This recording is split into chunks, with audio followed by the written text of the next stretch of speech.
Welcome back to St. Jerry's Devotions. In our previous video, we explored the Book of Jude, a short but powerful letter in the New Testament. Today, we're answering your questions about this fascinating book. From Michael the Archangel to Enoch's prophecy, we'll dive into the details and uncover the main theme of Jude's letter. Segment 1. Michael the Archangel. In Jude 1-9, we read about a dispute between Michael the Archangel and the devil over Moses' body. But who is Michael? Some believe Michael is actually Jesus, citing verses like 1 Thessalonians 4:16, where Jesus is described as the voice of the archangel. However, this interpretation is not widely accepted among scholars. Most scholars agree that Michael is a distinct heavenly being, separate from Jesus. In Daniel 10:13, Michael is referred to as one of the chief princes in your Prince Daniel 10:21, indicating a high-ranking angelic role. Jesus, on the other hand, is described as the Son of God, the Messiah, and the Savior. While Jesus is indeed the ultimate authority and commander of heavenly forces, Matthew 26-53, Revelation 19:14-16, the Bible distinguishes between Jesus and Michael. Michael is not mentioned as the Son of God or the Redeemer, roles exclusive to Jesus. Early church fathers like Justin Martyr and Tertullian also understood Michael as a separate entity from Jesus. This interpretation has been consistent throughout church history. In conclusion, while there may be some debate, the majority of scholars and theologians believe Michael the Archangel is a distinct heavenly being, separate from Jesus Christ. Segment 2. Sources of Jude's information, unpacking the verses.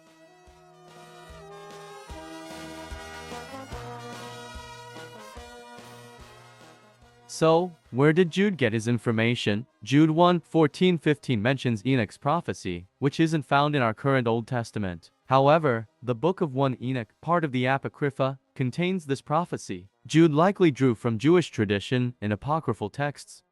Jude 1:14-15 says, Enoch, the seventh from Adam, prophesied about them, "See, the Lord is coming with thousands upon thousands of his holy ones to judge everyone, and to convict all of them of all the ungodly acts they have committed in their ungodliness, and of all the defiant words spoken against him by ungodly sinners." Here, Jude quotes from 1 Enoch 1-9, which describes a future judgment where God will come with his holy ones to judge the wicked. Jude applies this prophecy to the false teachers, warning that God will judge their ungodly acts and defiant words. In 2 Peter 2:4, we read, "For if God did not spare angels when they sinned, but cast them into hell and committed them to chains of gloomy darkness to be kept until the judgment."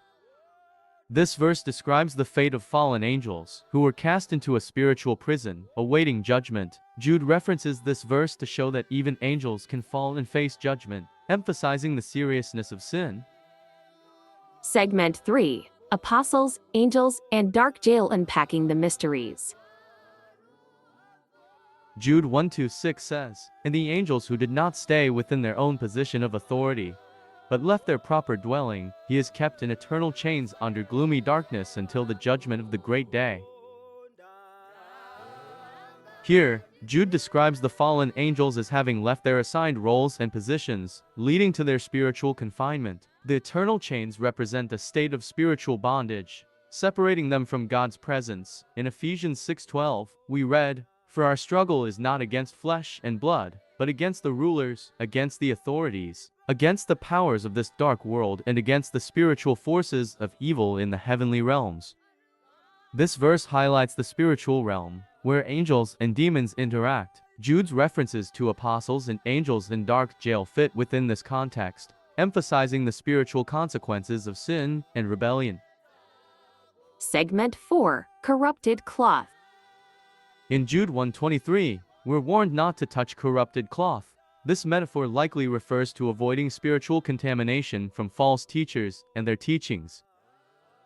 Segment 5. Main theme and Jude's identity. So, what's the main theme of Jude's letter? It's a call to contend for the faith, warning against false teachers and apostasy. And was Jude a Christian? As the brother of James and Jesus, Mark 6-3, Galatians 1:19, Jude was part of the early Christian community. Segment 6. Books not included in the Bible. Finally, are there books not included in the Bible? Yes, many apocryphal texts, like 1 Enoch, provide valuable insights into Jewish tradition and early Christianity. Segment 7. The importance of early church fathers. As we explore the Book of Jude, it's essential to consider the insights of early church fathers. These men, who lived closest to the time of the apostles, provide valuable commentary on Jude's letter. Justin Martyr and Tertullian, for example, wrote extensively on the Book of Jude. Their understanding of Jude's message and context helps us better comprehend the letter's significance. Perhaps, let's get a little deeper about the two well-known early church fathers for a more nuanced context. Justin Martyr 100-1658 was a Christian apologist who wrote extensively on the relationship between Christianity and Judaism. His works provide valuable insights into early Christian thought.